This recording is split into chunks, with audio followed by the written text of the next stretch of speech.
Magandang umaga po sa inyong lahat. Ako po si Sophia Saylin Alvileta ng Pangkat Sorose. At ngayon po, interviewin po natin ang aking magandang nanay na si Mama Maya at ang aking poging tatay na si Papa Saylin. Ang ating unang tanong ay, magkwento po kayo kung paano kayo nagkakilala. Nagkakilala kami ni Mama sa work. Ayan. Yes, nasa work ang forever. Nasa ano kami, nagkakilala kami sa Macro. Dati may Macro sukat pa, it's like SNR and Landers. So, doon kami nagkakilala, customer service rep po ako, and / telemarketer. Tapos siya naman ay Mag-work ako sa Brother International Philippines sa sales rep. Fax machine ang hawak ko. Ayan. fax machine. May So fax si machine pa Mama mo naman. nasa customer service. And then kapag may mga problema yung mga item ng brother, pinapatawag niya kami. Ayan. Ayun, so doon tayo nagkakilala. So lagi niya ako pinapatawag, hindi ko alam kung bakit. Excuse me, dahil di kita kilala pa noon. Okay. Pangalawa, ano po ang unang impression nyo sa isa't isa? Impression pa daw sa akin. Question ko sa iyo, medyo masungit si Mama mo, snob eh. Pero panay naman ang pakit sa akin. Gusto ko lang magpaliwanag. In my defense, napaka-annoying ni Papa. Sobrang annoying si Papa, mapang-asar. So, ayun na pala yun, ng mga mapang-asar, ay nagpapapansin lang pala. Ganun ba yun? Lagi, tapos alam nyo, kahit hindi sira yung fax machine mo, kahit hindi sira, magte-test ka na magte-test doon, kasi sabi mo kailangan mo lang i-test, pero gusto mo lang laging magpa-cute. Ganun yun. Alam mo yun talaga yun, inamin niya yan sa akin. Panay ang patawag sa akin doon sa customer Hindi, service. ikaw ang punta ng punta. Kahit hindi, Magte-test daw siya doon ng kahit sa hindi fax ko machine. item, ako ang papatawag niyan. Uy, papansin. Hindi ko nga siya kilala talaga. Okay, pangatlong tanong, ano po ang ginawa nyo sa first date nyo po? First date, hindi na, Kumain lang. saan ba, country style donut, tapos na nag-morning lang, tapos Maglakad. kumain kami sa fast food. Di ko na alam kung saan fast food. Okay. Before, kailan po ninyo nalaman na seryoso na kayo sa relasyon nyo? When? Kailan? Not at the beginning, ano pa. I think na mga nasa kasi nung 4 months ata, pumunta na tayo sa inyo, dinala mo na ako, pinakilala niya na ako sa Nung pinakilala parents. ko na si Mama mo. Oo, sa parents. Kay Lola at kay Lolo. Dinala niya na ako sa Mindoro para ipakilala. Seryoso na yung time na yun. Kasi papakilala mo na seryoso na yun. Oo. Yun naman. Ano ang pangunahing komunikasyon nyo po noon? Wala pang Cellphone. smartphone. May cellphone na. May cellphone pero wala pang smartphone. Smartphone kasi yung mga ganito, yung mga touchscreen. Oo. Pero Ano pa siya? Ano ba tawag doon? Yung text lang, mga 3210. Parang Nokia? Yes. Oo, mga ganon. Okay. Nokia lang ang malakas. Nung pinakilala nyo po ang isa't isa sa bawat pamilya nyo, ano po ang naging reaction nila? Reaction ni Mama at Papa, worried sila. Worried sila kasi nalaman nila na si Papa pala is wala naman talagang bahay dito. Nagbo-board lang siya sa Manila. Sa Parañaque siya nagbo-board nun. Tapos, taga Mindoro pala talaga siya. So, Papa mo is my first boyfriend. Ako din ang first girlfriend niya. Sabi niya. Sabi din ng parents niya, alam din naman ng parents niya. So, syempre parang worried ang lola mo tsaka si lolo kasi paano kung one day hindi na ito magpakita. Tapos hindi nila alam kung saan yung Mindoro, saan yun, di ba? So, ganun. Pero eventually, tinanggap din naman siya. Lagi naman siya tinatanggap sa bahay. Then, Kailan nyo po nalaman na kayo na? kailan daw? Sige, tignan natin. So, kailan kita sinagot? Gogo 16 ba yun? Yung unang-una. Una-una, basta alam ko August 16 eh. Oo, 2000. pero actually ganito yan. Sinasagot ko na siya ng August 3, ayaw pa niya. So parang ako pa yung binabasa. August 5, sabi ko sagutin ko na siya. Kasi hindi, parang more than 1 month na. So lagi niya akong hinatid, pero lagi lang niya, hindi ko alam kung naliligaw pa siya or what. Saksakan siya ng torope. Ako pa nag-confirm. Para sa akin, parang ang bilis naman, nagmamadali. Parang bilis naman ito. Naduda siya. Parang duda siya hindi na, ako naniniwala. No? Ba't ang- na mahal na kaya ako nito. mga tao ba dito mabibilis? Parang sa pagkatulad kong probinsyano ba? Wala man lang ano to. Ayun. Tagal ng medyo patagalin muna para pagkakilala muna. Pero si mama mo nagmamadali kaya binasted ko siya 2 beses. Oo, August 3, August 5, tapos August 16, sabi ko kung eto, hindi pa din, alam ko na, nalaman ko pala na I feel na more serious na yung feelings ko sa kanya kasi nga, nung nagkasakit ka ata noon 1 week, so basta hindi na siya pumapasok, so hinahanap ko na siya.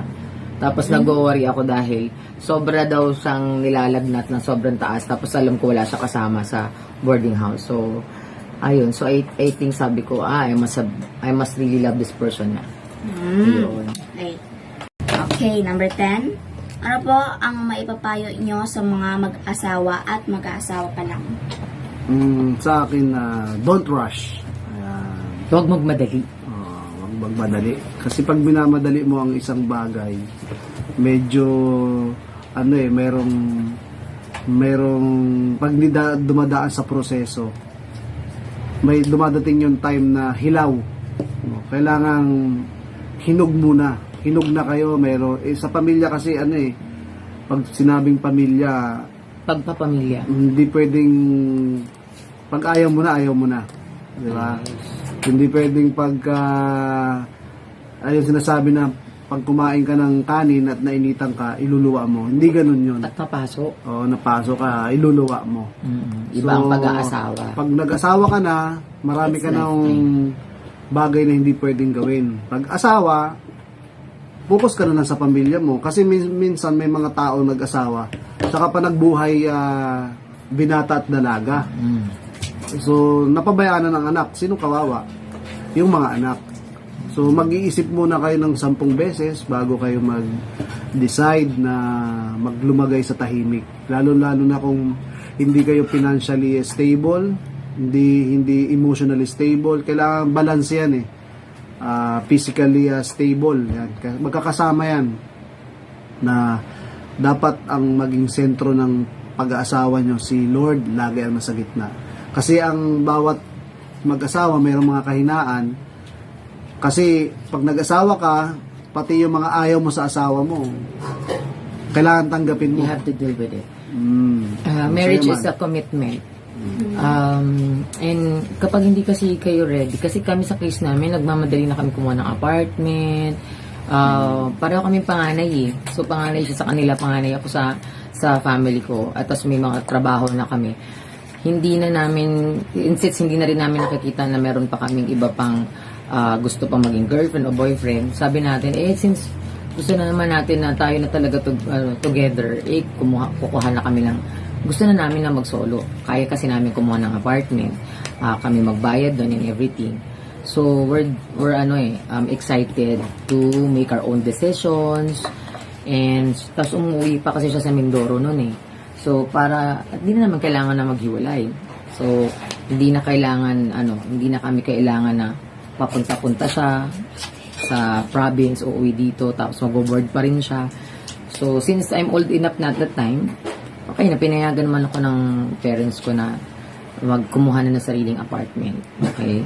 So, and then we decided na magpakasal na lang kami para isa na lang din yung bahay. Kasi kanya-kanya ka tayo ng inuupahang bahay nun.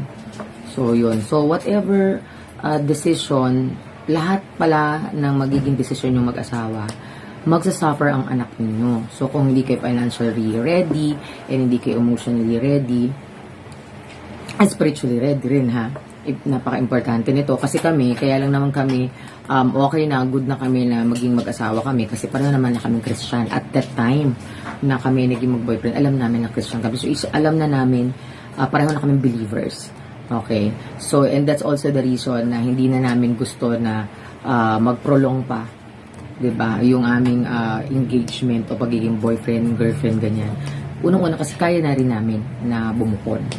Yan. And also, lahat ng pwede nyong, pag hindi kayo emotionally ready and financially ready, lahat ng resulta nung hindi nyo pagiging ready, magsasuffer yung mga bata. Magsasuffer yung relationship nyo at yung mga anak nyo at kawawa naman sila. they don't deserve it. 'Di ba? So, we're very happy na we're going on 20 years na. Magti 20 years na kami next year. So, Praise God. at talagang na-overcome namin yung mga Challenges hindi na. namin sinasabing by the madali. grace of God. Sa tulong ng Panginoon, nandyan siya palagi. Hindi kami perfect. Nag-aaway din kami. Nagtatalo din. Nagtatalo. Nagsasambutan kami ng baso at kawali. Hindi totoo yan. It never Joke lang po. happened. At kapag nagmamadali ka, hindi ka pa nakakapag-give back sa mga parents mo. Yes. So, Yeah. isa sa mga kami pareho namin kasi dahil panganay kami, di ba, alam mo yung mga panganay inaasahan. One of our biggest namin na mga na regret is hindi kami nakabawi sa mga pangarap ng parents namin. Yun. Kung umiyak. Di, masamid lang ako. So, yun, sana nakabawi pa kami sa parents namin, na padala namin sa abroad. Diba nakapag-relax pa sana si Inata, ang aking mama. Pag-relax pa sana si Ama, si Ina dun sa Boracay, sa Palawan. Yes. Mm. Nakabawi So, sana kami. Kaya, Kasi initial, mahal, di ba? Kapag naging mag-asawa na kayo, ang unang, at dumating na yung mga bata, hindi na yung magulang mo ang priority mo, kundi yung mga anak mo, pangangailangan ng anak mo. Gusto mo mong bumawi sa magulang mo, hindi na kaya. Yun. So, don't rush. Okay. Enjoy nyo muna ang buhay nyo. Okay. Thank you, Mama and Papa. And dito na po tayo magtatapos ang ating